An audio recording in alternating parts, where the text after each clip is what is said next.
Welcome back. Let's talk to the controversy around this local government autonomy. For the records and for context, the federal government has taken states to court to demand that the local government get, in the real sense, what autonomy should be like, because according to Section 7 of the Constitution, they should ensure democratically elected officials at that level. That's why you see all of the states of the Federation literally doing local government elections. That's a different kettle of fish, because a couple of these local government elections are seen as sham because of how the outcome is. It's almost literally one of the easiest to predict. But that's not the bone of contention. The federal government has said, if you do not have elected officials at that level, you're not going to get money. Well, that has been a turn in the wheels, some kind of, because a lot has not been implemented because of reconciliation. The elections have to be done and all of that. But the local government levels, civil society is now asking questions that when monies get into JAG, does it really get to the local government as it should get to? And the focus for today is Ondo State. Well, we made efforts to reach out to the Ondo State government to also hear their side, because we wanted to make it a two-side conversation for balance, but it's been difficult trying to get the government. They agreed to come, but for some, perhaps technical reasons. So we have joining us right here the Secretary of the Ondo Redemption Front, who are at the forefront of making sure accountability is held on, Mr. Adedotun Ajulo. Good morning. Good morning. Yes, Ade, good morning. I gave a broad picture of how we got here. Supreme Court decision, because the federal government took the states to court, and then eventually we see all these local government elections happening. But implementation has not been done. But Ondo's case looks a bit unique. Why is that? I wouldn't say Ondo State case looks unique. You must come to agree with us that Ondo State is always at the front lead of agitation for good governance. We have it on record as far as this country is concerned. Let me put it that way, without sentiment. However, as a group, Ondo Redemption Front is a group that promotes governance as far as Ondo State is concerned. You're a civil society organization? Very well, very, very well. You're not affiliated to any political party? No. Are you sponsored by the opposition? By the opposition. In Ondo State? Well, I'm not even aware of any opposition in Ondo State. I think we are the opposition. The Ondo Redemption Front is the opposition itself in Ondo State. So, and let me give a bit of background to ORF. The first beneficiary of Ondo Redemption Front is the current governor of Ondo State. The first beneficiary of our activities, our activism, is the governor of Ondo State. That's Lucky Aiyedatiwa. If you go back to history, in transmitting power to him when the immediate past governor, our late Governor Akeredolu, and we are the forefront. The record is there even from your station. We are the forefront to preserve the rule of law in Ondo State, because it all started by way of an attempt to have him impeached as a deputy governor in order to perpetrate whatever political machination they wanted to do. So we're the forefront of that activism, protest to insist that no, you can't just be talking about impeachment when the political template of the state is not even stable. And we took it a step further by even going to court to get a mandatory, an order of mandamus in Ondo State High Court, compelling the State Executive Council to set up medical committee to let us know what was happening to our ailing governor then. It was the night after the order of court was granted in the case that we filed, that the current Governor Aiyedatiwa was brought in and to act substantively as governor of Ondo State. So he's the first beneficiary. Or we are just, and we made it known to him, as I didn't know him, I didn't have any relationship. Majority of our members, we don't have any one-on-one with him. But we made it known to him, we made it known to Ondo people, as at that time that, well, what we want to assure you is that going forward, Aiyedatiwa or beyond Aiyedatiwa, we will always be at the forefront to call for core governance. That we have been doing. And basically what we are doing around the current government is to just simply ask for accountability. What is governance without accountability? So what we'll be doing is to ask for, and more importantly, in the areas of local government, looking at the July 11, 2024 election, judgment of the Supreme Court. And I can tell you, as at yesterday, you can see that the outcry is going everywhere around the nation. I was reading Adewale of Tribune, a columnist, as of yesterday, whereby he was alleging that a local government chairman, just a day before exiting office, withdrew 492 million naira, I think allegedly in Lagos. So calling on CSO to come up, and you see, either you like it or not, local government is the closest form of government to the people. If you want to have the fastest way to have an impact of governance around the people is the local government. So it's too laudable for us that indeed the federal government will come up with that case, and the Supreme Court in good spirit gave its judgment for that full and core autonomy. What is not the case with Ondo State? Okay, yes? so, and at the center of this case in Ondo is the suspension of a local government chairman in Owo, who was suspended by councillors, for which, some officials of the state government have distanced themselves from that suspension. Tell us exactly what is happening. What's the update on this particular story? Is it true that he was suspended because he leaked a WhatsApp message that suggested that the state government was only making 5 million naira available to local governments for running costs, as against what they should have been earning? Prior to our petition to EFCC and ICPC about these local governments, we have it on record, either as a rumor or as truth, that local governments in Ondo State were getting between 4 million to 5 million naira monthly. Instead of how much? Well, as at September, August, what was released from FAC account to, there is no local government in Ondo State that got less than 400 million naira. That's what ought to get to a single. Some local government in Ondo State got as much as 700 million naira every month. Sorry, sir. There's a difference between getting and what is due. Allocated. What is due them to be allocated? What was allocated from the federation account? The record is there on Board IT and the rest of it. But they didn't actually The list that was in any local government of Ondo State was over 400 million naira. But did they actually get it? As it is, what we have available in the public space is that local government in Ondo State get between just 4 million to 5 billion naira. Let me now. Because I would like you to break it down. Yes. This is a conversation. Yes. So because I wish the commissioner was there so that he can do the responses. But since he couldn't, I hope he can catch up somehow. So I understand how it works. From federal allocation, yes, it goes to Jack, and then they may collect administrative fee, whatever, yes, and then money goes to the local government. Yes. So let's say 300 million. Let's even take a lower bench, or take your number. 400 million is allocated to local government. That's the list. Yes, local government A yes, in Ondo. Yes. You are putting it on record that what gets to them is less than 10 million. What gets to them? I didn't say 10 million. What we have as it is today. What do you mean by what you have? What we have is what is in the public space. She had just said it, that a local government, talking about our local government, there was a leaked WhatsApp chat that said, hey, I'm getting just 5 million naira every month. But has the Ondo Redemption Front engaged with local government, or even with this suspended or local government chairman, to confirm that this story is true or not? What we've done, because let me tell you the way it works in this politics, only God knows the kind of covenant most of these people go to with whoever is the governor and the rest of it. The way it works is what we've just done. By calling EFCC and ICPC, invite the local government chairman, let us have an audit of the accounts. Okay. And let me give you another snippet.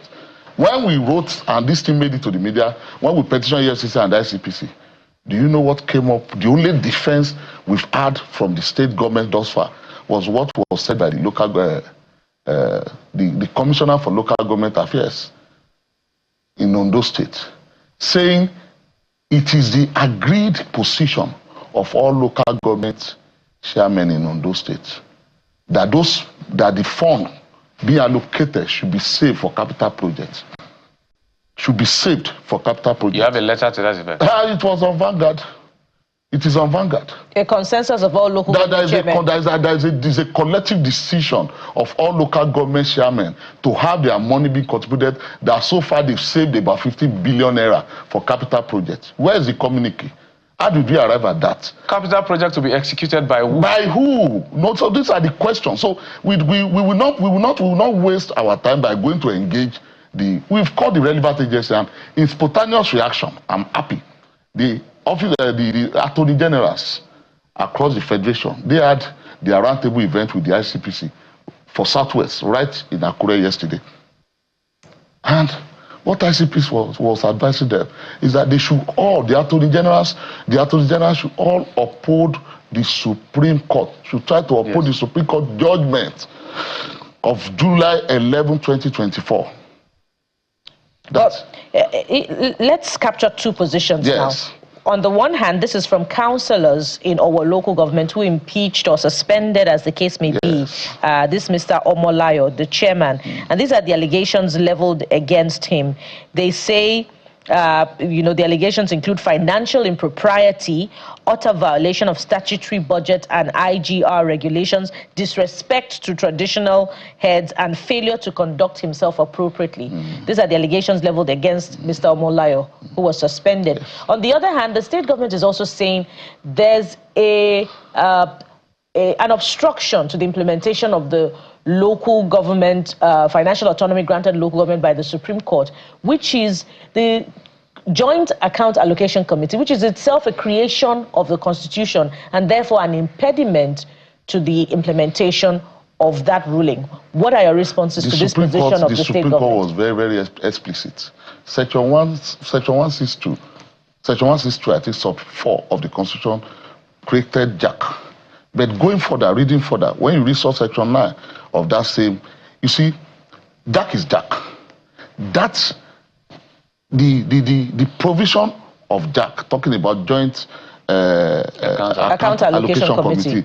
The provision does not in any way inhibit the autonomy of local government when it comes to their funding. It is only when we want to play politics and when these people are trying to like hide under, it does not in any way. What that provision only does, Joint Account Allocation Committee, what are they allocating? From the federal government, from FAC, it is stated therein. For Akure South, you are having 510 million naira for this month. For Idore, local government, you are having 450 million naira for this month. So the JAC provision under the Constitution does not in any way give credence to. It's just a matter of nomenclature. What makes up JAC? The committee. What makes up the committee?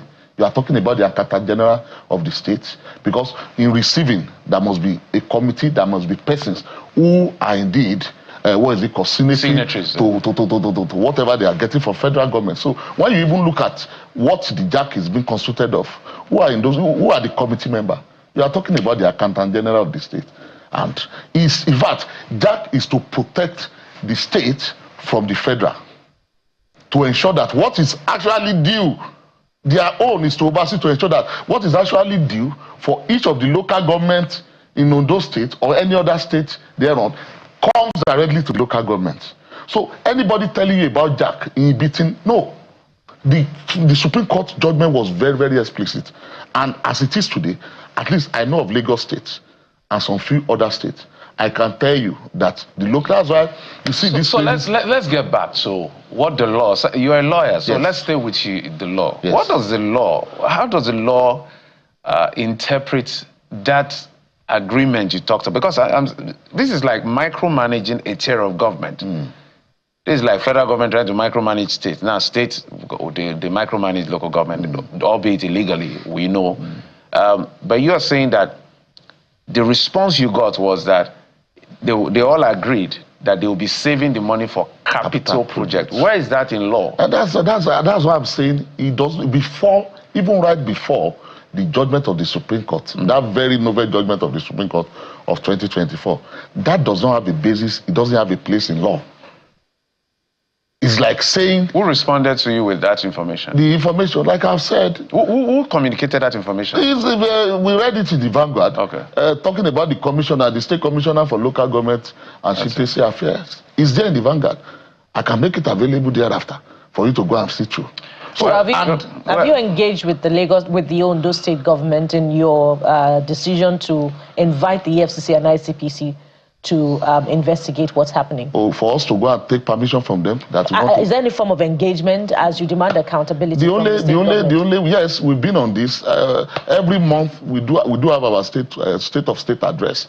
And before we get to this point, before we get to this level, we've been on this, trying to like have conversation with the state government, persons in the government to say what is going on. Yes, the issue of OWO is that should point to one direction. But as a lawyer, you must always give the benefit of the doubt. That's why I don't get myself bothered to look at what is just happening in OWO. I will pick up that information. I didn't go further to say, okay, or we didn't go further as a group to say, okay, we want to hear from our local government. No. We are going to make it very plain. ICPC should come in. Let's have an audit of inflows and outflows as far as money from FAC is concerned coming to local government. That we explain, we give an unbiased, position. Maybe the first thing to find out is to see whether that 15 billion is really saved, right? You know, that 50 billion to start with, save for what? Money meant for local government. What is that capital project? Where is the communique? Who are those that sat down to agree that? Because in law, that doesn't have a place. But in the case of Bowo, you alluded to yes. the possibility that some of these local government chairmen may have entered into some form of agreement. But is that the case for all local government? Have you tried to engage other local government chairpersons to find out what exactly is happening and whether they are open to joining you in this demand for accountability? Let me now tell you. We make personal call. I was not going to say this, but you're able to like bring this out of me, and I'm going to say it. Before getting to the point of, we actually made calls to certain, because we are talking about Ondo State that belongs to all of us. We are talking about our friends. We are talking about our brothers who are either local government chairman, one appointment or the other with the government. And we simply ask, my brother, how much are you getting monthly allocation? We have on board IT. We spoke to about 3 of them. None of them, not even single one, was ready to disclose what it is. We're totally out of time. So this is. I want to look at my camera now. Now, Mr. Edowu Ajanaku, the Commissioner of Information on Ondo State, you were supposed to join us, but apparently technical issues. So it's important. The Ondo State government, led by the governor, Lucky Ayedatiwa, these are big allegations against your government. The best thing to do is to say your own side of the story, because it's only fair. We are all sides. We made an attempt, and the commissioner was meant to join. We just wanted to put that on record. So we'd like to hear from the state government their own side of the story, because these are very, very serious issues as far as public finance and public money is concerned. But I must thank you, Mr. Adedotun Ajulo, Chairman, the Ondo Redemption Fund. Secretary. And commendation to all the work you're doing. I like when people hold government to account. Government doesn't like to be held accountable. Even if you're in government, sometimes you won't like it. But that's what democracy demands. We are holding them, and that's why we're inviting them to say, come and tell us your own side of the story. Thank you. Appreciate you for coming on the program. Always available. And that's it on the program. I want to thank you for your time and, of course, your usual company. He's ending the show with us, so don't worry. Sunrise Daily is up next at the top of the hour. I'm Jeffrey Uzama. The week is just unfolding, so join us again as we continue. I am Bukola Koka. Bye for now.